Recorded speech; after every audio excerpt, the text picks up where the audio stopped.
What's good, Ravens flock? Welcome back to Django Sports Network.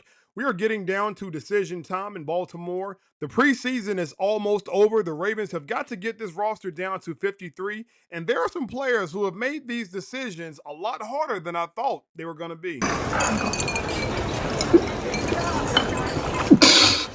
We've got young guys making plays. We've got veterans fighting for jobs. We've got one position group that I think could be a serious problem down the line. And we've got a Baltimore Ravens defense that has me thinking Baltimore might be getting back to playing some real Ravens football. You know, back in the day, like Ray Lewis, Ed Reed, those guys. So today, I'm giving you the players I think have earned their spot, the roster decisions I'm watching, my biggest concern, and one early prediction for this season. Let's get into it. Mike Green, who? Mike Green. First of all, let's talk about my man Mike Green, because if you're looking for somebody who can make that second year jump in Baltimore, Mike Green is definitely your guy. Against Minnesota, Green came around the edge and got to J.J. McCarthy for his first sack of the preseason. And then on that very next play, Green gets pressure again and forces Minnesota into a holding penalty. Now, this is exactly what we're looking for. Not just somebody that can come in and get a cleanup sack, but somebody that can get in the backfield, cause havoc, get an actual sack. Not a quarterback hurry, not a, oh, I tagged you on the shoulder, that counts for something, Odafe. So we're looking for someone that can come in and get those sacks, and I think my man Mike Green is finally that Ravens guy we've been looking for. With that being said, the Ravens believe this dude can get into double-digit sacks this year, and after watching that Minnesota game, what do y'all think? I can definitely see why they're putting a lot of high emphasis on my man Mike Green. With Jesse Minter running this team, if this defense can manufacture pressure and Mike Green develops into somebody we can win in those one-on-one matchups, I think Baltimore, sky's the limit for us guys, man. So Baltimore could have something special, definitely. So let's keep Mike Green on the up and up, and we'll see what he can do this year. I'm going to put it out there right now. Mike Green, double-digit sacks for this season. You heard it here first.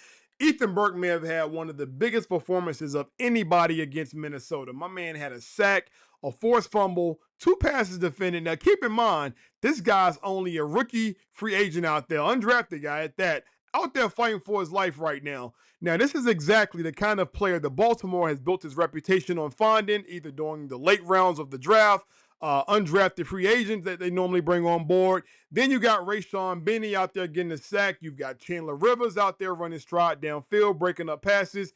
Even Silas Walters, he bounced back from some rough moments and ended up with the game-winning interception. Now, that's exactly what I like most. These guys aren't just fighting for occupying or, taking up roster spots. They're actually making plays out there. Now, let's talk about somebody who has probably made himself the biggest name this preseason, and that is my man, Joe Fagnano. I know Lamar Jackson, he's QB1. Tyler Huntley is the established backup. Nobody's debating that at all. But Fagnano has made this very interesting.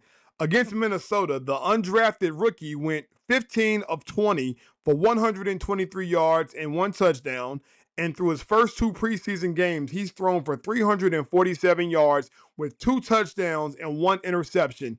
But forget the numbers for a second. Let's see how comfortable he looks. He doesn't look like the moment is too big for him. He stands in there, makes decisions, delivers the football, and keeps the offense moving. And then he finds LaJohntay Wester for the touchdown against Minnesota. Now, do I think Fagnano replaces Huntley? Nah, not at all. Nobody's replacing Snoop. But do I want to see Baltimore finding a way to keep developing this guy? Absolutely, because quarterback depth in the NFL really matters, as we've seen in previous years. Now, Baltimore tries getting him onto the practice squad. There's always the risk of another team seeing what they like and snatching them up. So that's a decision I'll be watching very closely.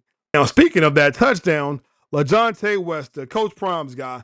Now, Wester caught 5 passes against Minnesota, including the Ravens' only touchdown.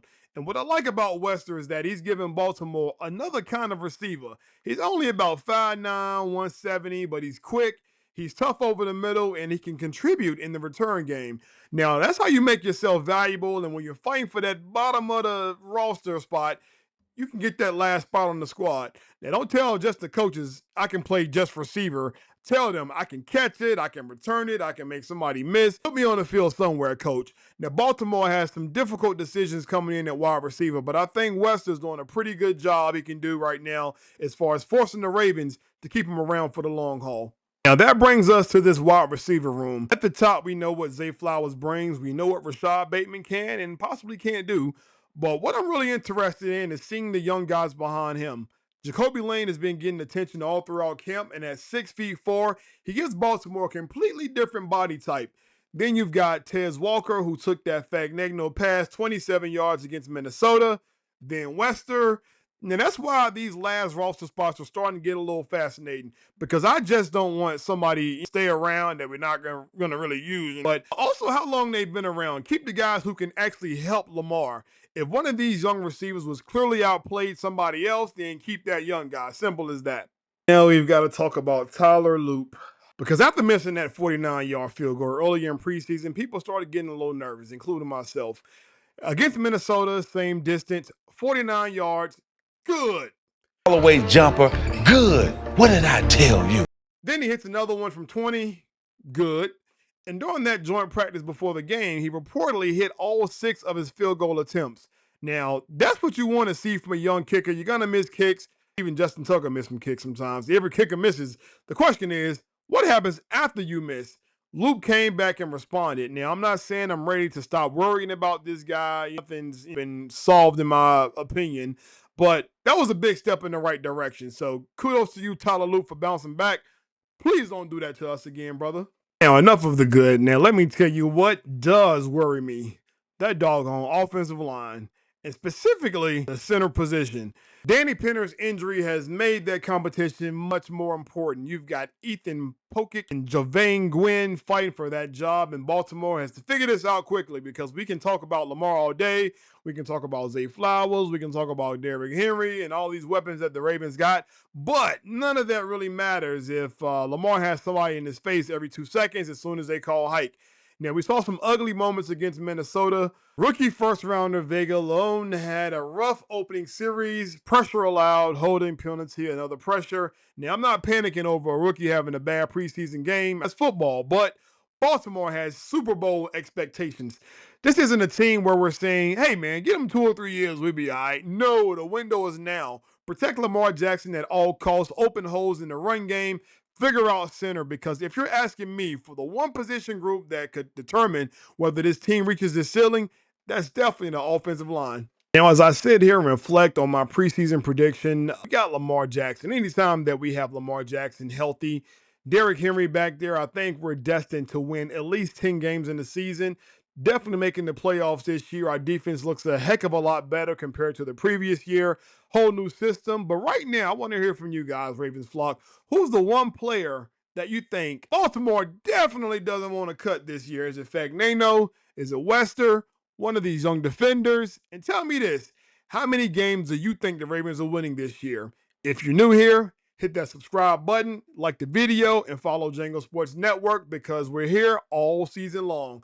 Preseason, roster cuts, week 1, everything. Ravens flock, we're almost there. I'll catch you on the next one.